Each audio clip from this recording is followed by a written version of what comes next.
Hi, and welcome back to Football Made Simple.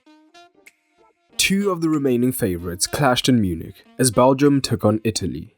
Belgium were one of the pre-tournament favourites, but Italy have been perhaps the most impressive team at the tournament so far. And in the end, Italy put in a good, although not flawless, performance, coming away 2-1 winners thanks to goals by Mancini and Barella, whilst Lukaku scored for Belgium. The XG was relatively close, although this would of course have been affected by the game state. But what tactics did Mancini and Martinez use? Let's take a look. Here's a reminder of the 11s both managers selected for this quarter-final clash, as you can see on the OneFootball app.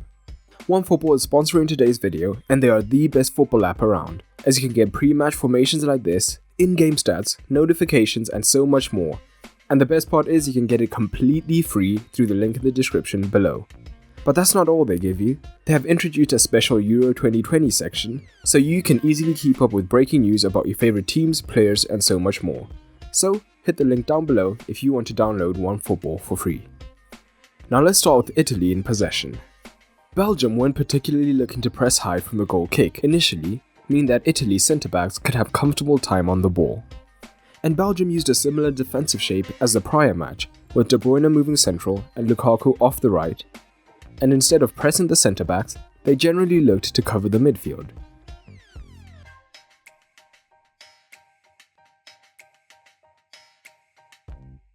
As a quick reminder, this would allow Lukaku to use his pace in behind the more attacking fullback in Spinazzola, whilst De Bruyne could easily drop into the midfield to launch the counter-attack. And this almost paid dividends a couple of times.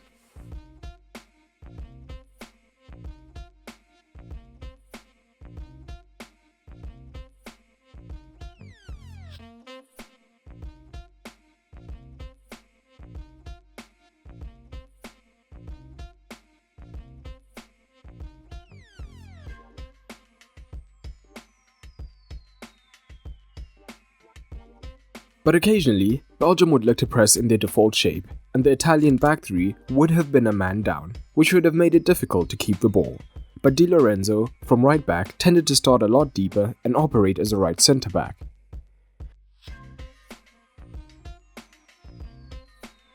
And one of De Bruyne's main roles when defending would be to drop deeper to cover Jorginho whenever possible. So, in actuality, Italy had an extra man in this deep region, helping them to keep the ball.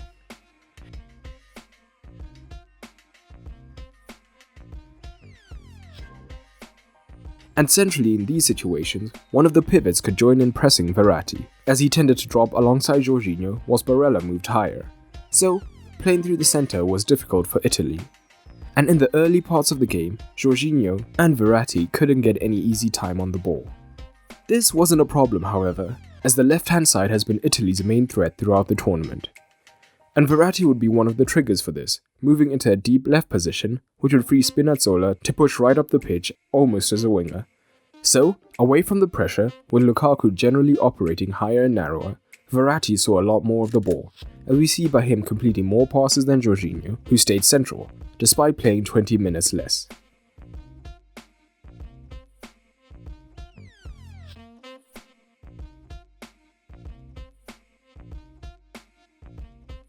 And Spinazzola being so high would often pin Munier back, who tended to stay deep, whilst Insigne would then have the freedom to stay wide for an easy overload, move narrower to occupy the half space, or even drop deep to get more time on the ball.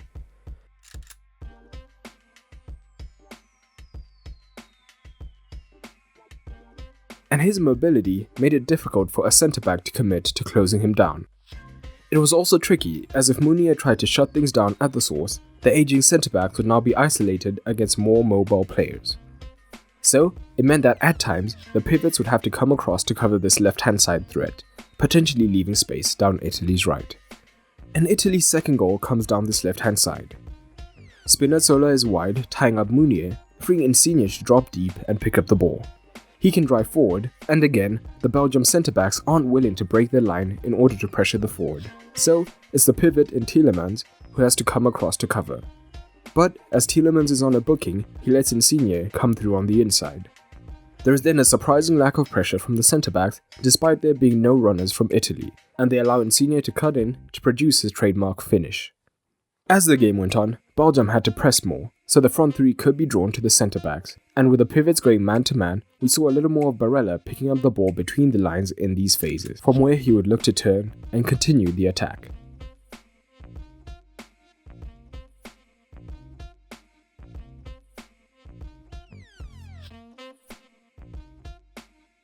But let's look at Belgium in possession.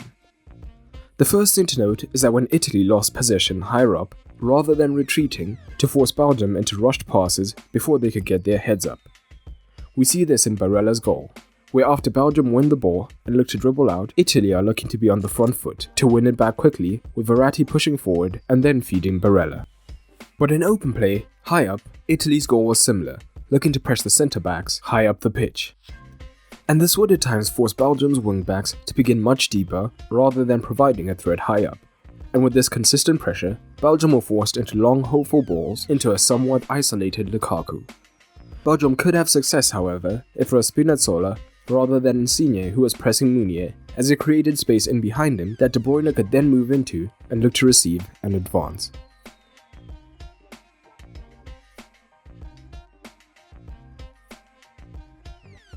And much like Italy, Belgium struggled to play through the centre, with Barella often pushing higher up to press a pivot, potentially joined by Verratti, whilst Jorginho stayed deeper to keep an eye on De Bruyne, who often moved into the attacking midfield position, whilst Meunier pushed high.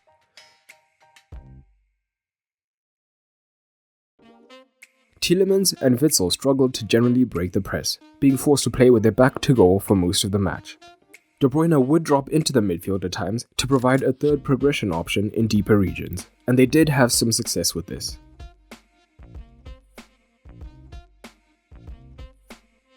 But high up the pitch, Belgium's major threat was Doku off the left-hand side, who they looked to get into 1-versus-1 situations as often as possible.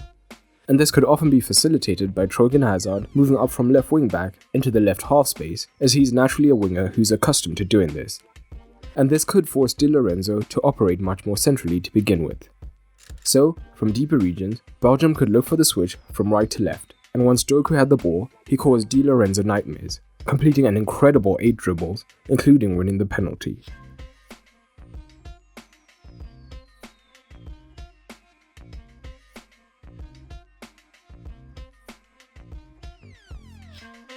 However, Belgium just didn't have enough attacking threat at the end of the day.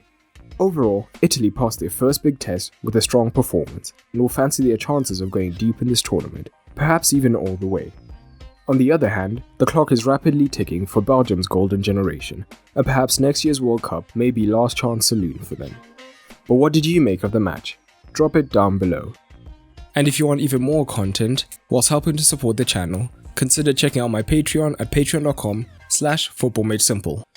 You'll get early access to videos, exclusive videos, as well as access to the upcoming FMS video podcast. But that's all for today, and remember, keep it simple.